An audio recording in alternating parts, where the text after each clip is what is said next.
अब हमारे प्यारे बच्चों को, भोले भाले बच्चों को कितना बहकाया इन बहुरूपियों ने। बेटा साइंटिफिक विचार किया करो, साइंटिफिक। ओह, तो वर्ड बोलने में थोड़ा फिक, साइंटिफिक। ये धर्म तुम्हारा काम नहीं है, तो बड़े हो जाओगे। जब काम के न रहोगे, मकान के न काम के रहोगे, दुकान के, पहुंचने लायक हो जाओगे श्मशान के, तब तुम धर्म करना। न दुकान में काम करोगे न मकान में, तब बोलेंगे भाई ये धर्म करिए। बूढ़ा तोता राम राम बोलता है। धर्म बचपना का चीज है। जब तुम्हारे 2 वर्ष के बच्चे इधर उधर घूम रहे हैं और मौसी और चाची पहचानते चल रहे हैं, और मोबाइल दे करके कहीं किसी दिन पता नहीं क्या क्या खुल जाए उनके यूट्यूब में। आजकल तो ये बोलते हैं गुरुजी इसका 2 साल उम्र है, यूट्यूब खोल लेता है। हमके कुछ और ना खोल ले, देख लेना ध्यान से, ध्यान रखना। यूट्यूब खोल ले रहा है, अरे तुम्हारी बात। मां के रूप में तुम असफल हो, इसलिए मोबाइल से बच्चे पाल रहे हो। ये नहीं कहते कि तुम एलिजिबल नहीं हो, और वही बड़े होकर के जब तुमको रुलाते हैं, अपनी पत्नी को अलग ले जाते हैं, तब तुम घूमते हो मोहल्ले में, कहते हो कि जब से ये आई है तब से बेटा हमारा पराया हो गया। तुमने पाला कैसे था उनको? मोबाइल से। राम, अब ठीक है राम जी के समय मोबाइल नहीं था तो ठीक, नहीं तो वो भी बेचारे खेलते ही थोड़ी बहुत। भगवान ठाकुर, हमारे ठाकुर माखन कम चुराते, मोबाइल ही चुरा ही लेते, क्या पता।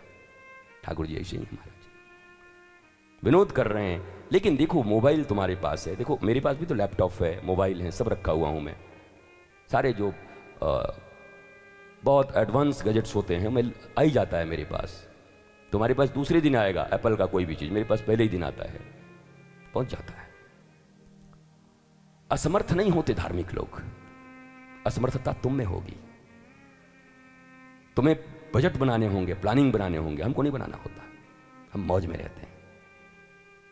क्योंकि मैं जगत के पीछे कम और जगदीश के पीछे ज्यादा रहता हूं, तो हमारा ख्याल भी जगदीश रखता है, जगत का पिता रखता है। आप भी चुन लीजिए ना, क्यों नहीं चुन लेते? जलते क्यों हैं? जेलसी क्यों है आपके भीतर में? गालियां क्यों देते हैं आप? किस बात के लिए गालियां देते हैं? मैं यही तो पूछ रहा हूं ना। अगर एकेडमिक क्वालिफिकेशन है तो आप हमारी बात करो, आकर हमसे बातचीत करो। मैं ये नहीं कहता कि अब प्राचीन तरीके से तुम रहो, क्योंकि मैंने खुद ही कहा है, तुमने सुना होगा चैनलों पर कई बार कि पहले रथ का जमाना था और राफेल का जमाना है। आज अगर भारतीय सेना कहे कि मैं रथ से जाकर के युद्ध लड़ूंगा, तो पाकिस्तान तुम्हारे ऊपर जीत जाएगा, चाइना तुम्हारे ऊपर कि हम तो राम कृष्ण की संतान, हम लोग रथ से चल बादल, तब तक तो F-18 डाल देगा, सब बादल निकल जाएगा। वो रथ था। फिजिकली हम डेवलप हुए हैं, रथ से राफेल तक आए हैं, लेकिन बेसिक जो चीजें हैं धर्म की, बेसिक जो चीजें हैं स्पिरिचुअलिज्म की, वो कभी नहीं बदलती।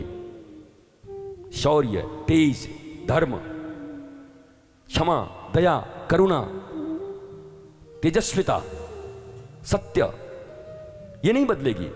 ये कल भी था, आज भी है और अनादिकाल तक रहेगा, और इसी को सनातन कहते हैं। इसलिए दुनिया में सब मिट सकता है, पर सनातन संस्कृति कभी नहीं मिट सकती। वो पहले भी था, आज भी है और सदा रहेगी, उसी को सनातन कहते हैं। वो कैसे मिटाओगे? कैसे समाप्त करोगे उसको? सनातन का अर्थ ही होता था जो था, है और रहेगा, कैसे मिटाओगे?